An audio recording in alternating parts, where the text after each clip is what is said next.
నేను ఈ తీసుకున్న కారణం, ఈ నిర్ణయానికి 2001 కంటే ముందే తెలంగాణ రాష్ట్ర సమితిని ఏ రకంగా స్థాపించాలో చర్చలలో ఆనాటి సురేందర్ రెడ్డి గారు, ఎక్స్ ఫారెస్ట్ మినిస్టర్ గారు, నేను మరి కేసీఆర్ గారితో పాటు చర్చలలో ఉన్నాం. ఆ రోజు ప్రముఖులలో పార్టీ ఫార్మేషన్ డే నుండి ఈ రోజు వరకు మరి ఇంతకుముందు మా కిషన్ రెడ్డి గారు చెప్పినట్టుగా నేను అనేక ఉద్యమాలలో చాలా ధైర్యంతో ఈరోజు తెలంగాణ రాష్ట్ర సాధనలో పాల్గొన్నాను. ఆ తర్వాత తొలి ఎంబీసీ కార్పొరేషన్ చైర్మన్గా కూడా నాకు అవకాశం వస్తే అది కూడా మరి ఆ కొత్తగా ఏర్పడినటువంటి కార్పొరేషన్ని ప్రజల వద్దకు ఏ రకంగా చేయాలనో ఆ రకంగా నేను కష్టపడి దానికి పేరు తీసుకురావడం జరిగింది. అదే రకంగా స్టేట్ సెక్రటరీగా టీఆర్ఎస్ పార్టీలో కూడా నేను పార్టీకి నిబద్ధతతో పనిచేశాను.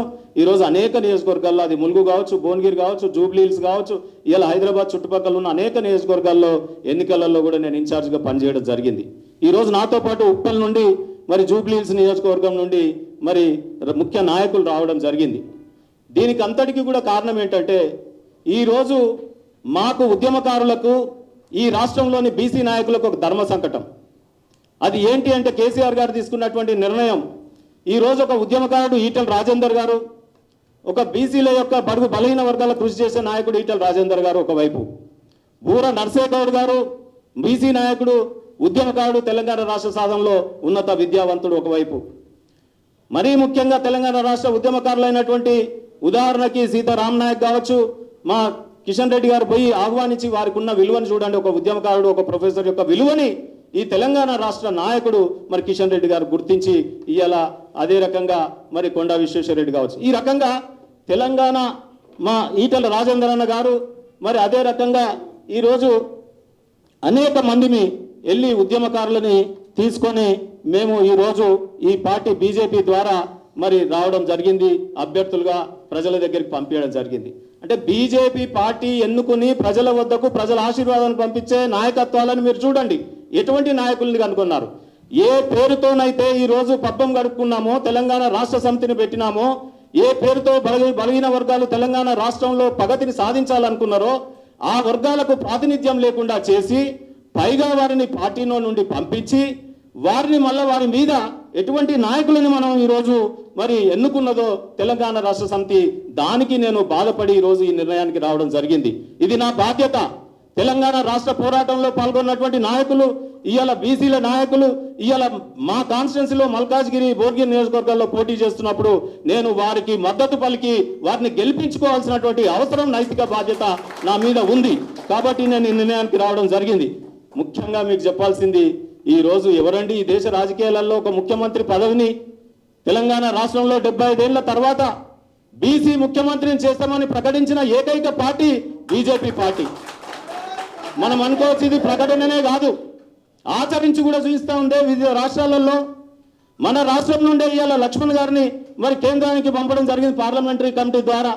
అనేక మందిని ఈరోజు బీజేపీ పార్టీ అంటే ఒకనాడు మనం చదువుకున్నప్పుడు భావి భారత పౌరుల్ని అందించేది విశ్వవిద్యాలయాలు అన్నాం. ఈరోజు భావి భారత నాయకులను అందించేటటువంటి పార్టీ ఈ దేశంలో ఏదైనా ఉంది అంటే అది బీజేపీ పార్టీ. ఇవన్నీ కలగలుపుగా మేము పరిశీలిస్తూ ఇవాళ ఎంబీసీలు, సోషల్ ఇంజనీరింగ్ని ఎవరండి ఎంబీసీలను గుర్తించింది ఈ రోజులలో? ఎవరండి సంచార జాతులను గుర్తించింది?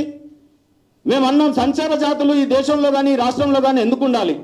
ఓన్లీ ఒక 40,000 కుటుంబాలు ఉన్నాయండి ముఖ్యమంత్రి గారు. నేను ఎంబీసీ చైర్మన్గా ఉన్నాను.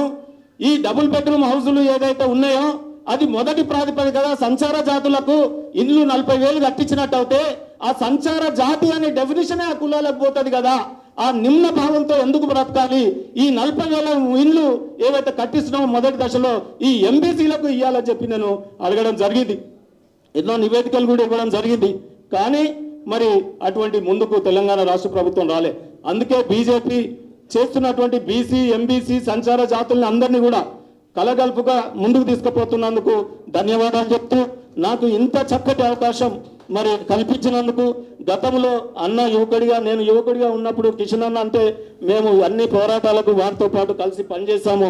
మరి కాబట్టి నేను వారిని చిన్నప్పటి నుండి గమనిస్తూ ఉన్నాను. కాబట్టి వారి నాయకత్వంలో పనిచేయాలనే ఉద్దేశంతో నేను ఇమీడియట్గా ఈ నిర్ణయానికి వచ్చి మా ఈటెల రాజేందర్ అన్న గెలుపు ఈ రాష్ట్రంలోనే విజయ దుందుబి మోగిస్తుంది. మా కిషన్ రెడ్డి గారి గెలుపు విజయ దుందుబి మోగిస్తుంది. తప్పకుండా రాబోయే కాలం అంతా కూడా బీజేపీతో ఈ రాష్ట్రంలో ఒక వినూత్న ఒరవడిని సృష్టిస్తుందని చెప్పి తెలియజేసుకుంటూ నాకు ఇచ్చిన చక్కటి అవకాశానికి ధన్యవాదాలు. ఇంత టైం కేటాయించిన మీ అందరికీ కూడా ధన్యవాదాలు.